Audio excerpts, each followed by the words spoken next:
What's going on? Welcome back, all my beautiful Irish people, to County Gains News Media. Today we have the legend Ben Scallion, okay, from Gripped Media.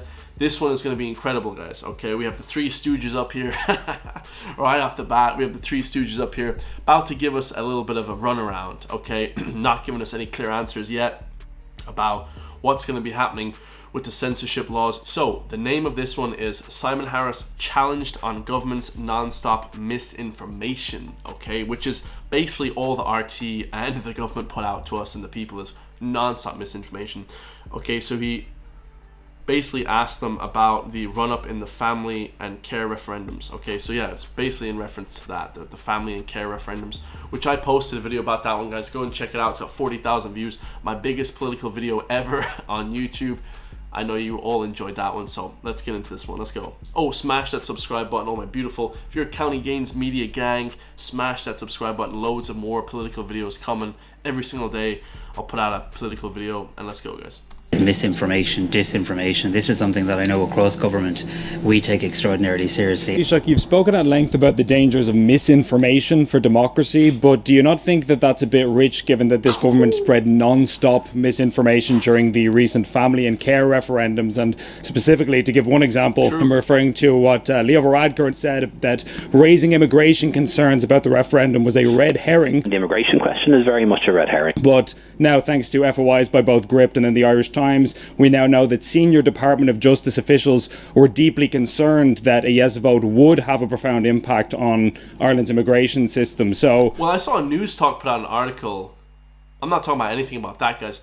You know, that's of course, but the News Talk article yesterday, which is more of a liberal, fan base over there, they left wing. They talked about how we have no houses anymore. They said now with the population rise, there's just no houses. Well, that's great. Where are we supposed to live? Oh, guys, let's bring everyone in. Where are we supposed to live? Great stuff, guys. Come on.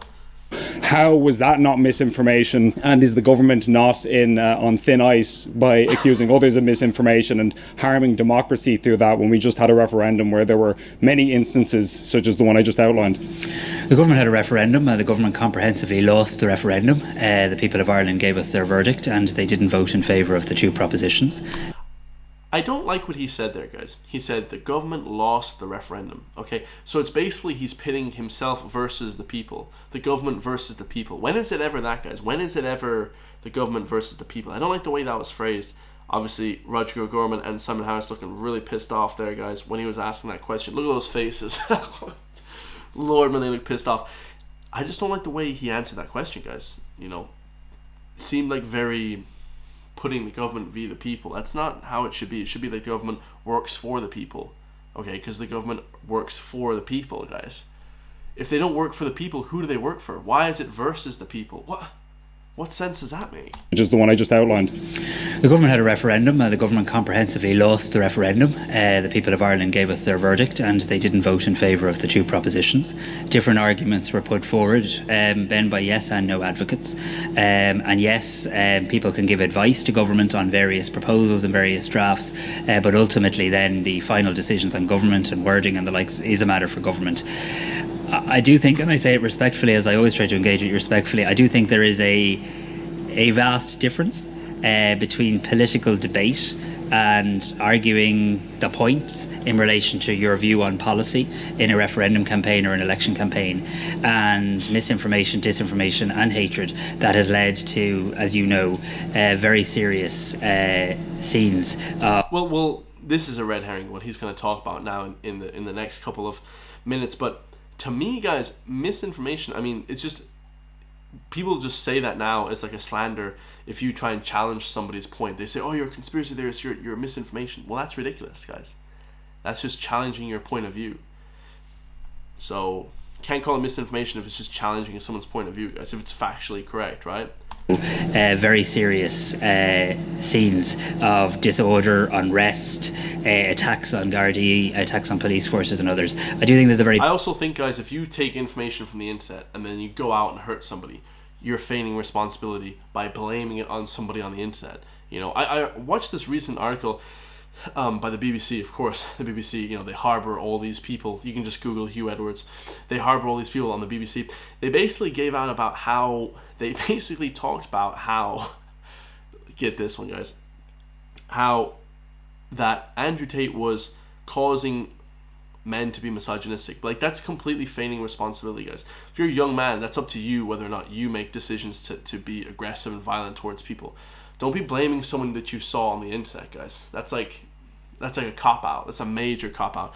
Oh, I know I killed that guy, but I saw it on the internet. Like, bro, that's not in reality how that is, guys. That's not, if you're influenced that much by people on the internet, then you shouldn't, you're just a loose cannon and shouldn't be on the internet.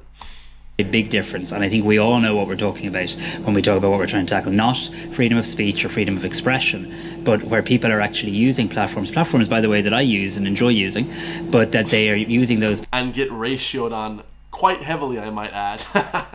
But are actually using platforms, by the way, that I use and enjoy using, but that they are using those platforms to spread activity that can ultimately result in illegal activity and people being harmed. But in the context of democracy, I might just bring Minister O'Gorman in on this. You were on record in December last year saying that the definition of durable that the government had chosen had nothing to do with the EU law definition of durable. The definition of durable that we are seeking to put into the Irish Constitution is not influenced by the EU law definition of durable. Would I be correct in saying that?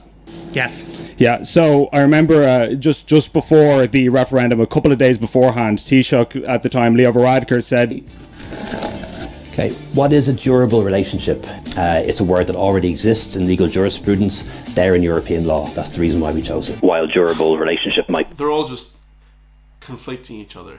...be a new term in our Constitution, it's not a new term in law. It's there in European law. How is that not misinformation by the Taoiseach at the time, right before a constitutional referendum? The clear advice from the Attorney General, who is the legal officer of the government, the legal officer of the state, and the law officer who we as a government are bound to follow, gave us very clear advice. And on the point of durable relationship, that advice was that the definition of durable that was proposed to put in. That man who gave that definition or signed off on that, what's it, the highest court in the land, the main man for law, he is hired by these guys and RT guys, and he has an agenda. So of course he would say that, wouldn't he? Officer who we as a government are bound to follow, who is the legal officer of the government, the legal officer of the government, yeah. So he's hired by the government, guys. That's not independent. Officer of the state, and the law officer who we as a government are bound to follow, gave us very clear advice. We're not bound to follow anyone, guys. I don't know. I keep hearing all these, we're bound to follow. We all have these, we all have these duties of care. We're not bound to follow anything. Like, what happened to this country? Everyone's balls fall off or something?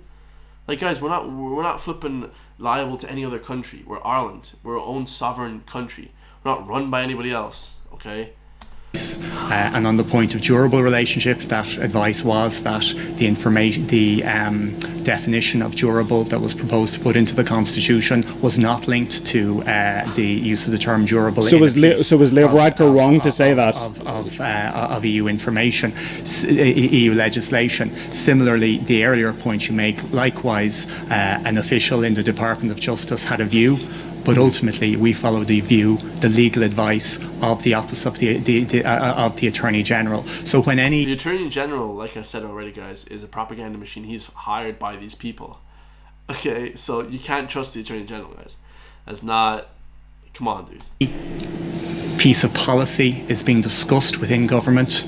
Different politicians and indeed different officials come and bring different views, maybe coming from their particular department, but ultimately it is the legal advice of the Attorney General that it binds government, and it was the legal advice of the Attorney General on all points of definition related to those two referendums that myself and all members of government spoke through during that campaign. Well, the very, very last thing, this is really important, this is the very last thing, was Leo Varadkar wrong when he said a couple of days before the referendum that the reason the durable relationship phrase was chosen was because it already had jurisprudence in European law? Was he mistaken when he said that? I don't think, even from what you quoted there, I don't think that's what he said.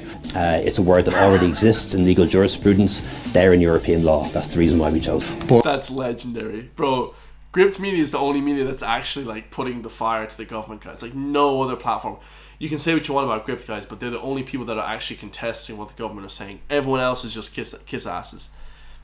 You know, Irish Independent, Irish Times, News Talk, whatever, the Journal or whatever it's called. All these different places are all just mouthpieces of the government. Gript is the only one that's actually contesting anything they're saying. And now people are like, oh, they're far right. Oh my god. Because they're contesting what they're saying? Really? Come on, dude. You guys are clowns. But what the Attorney General said in the clear advice given to all members of government was that durable relationship was a definition from Irish law. It was not linked to the definition from the EU Citizenship Directive. So the Taoiseach was wrong. I'll answer you that one, Ben. I'll answer that question for you, Ben, my good friend. Yes, he was wrong. Absolutely beautiful, man. Let me know your thoughts. Go over to Gript Media, donate to them.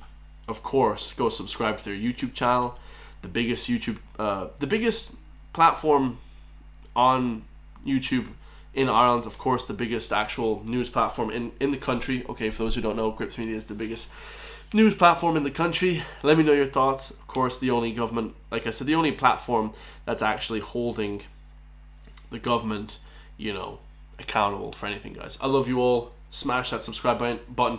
County Gains gang, we're rising quickly. About to hit that 100k. Give me that 100k, guys, and everyone gets a free ice cream if they meet me in the street, guys. Just say, Chris, you know, I saw you hit 100k, and I get you a free 99. I love you guys. Stay free, and I'll see you all in the next one, man. Peace.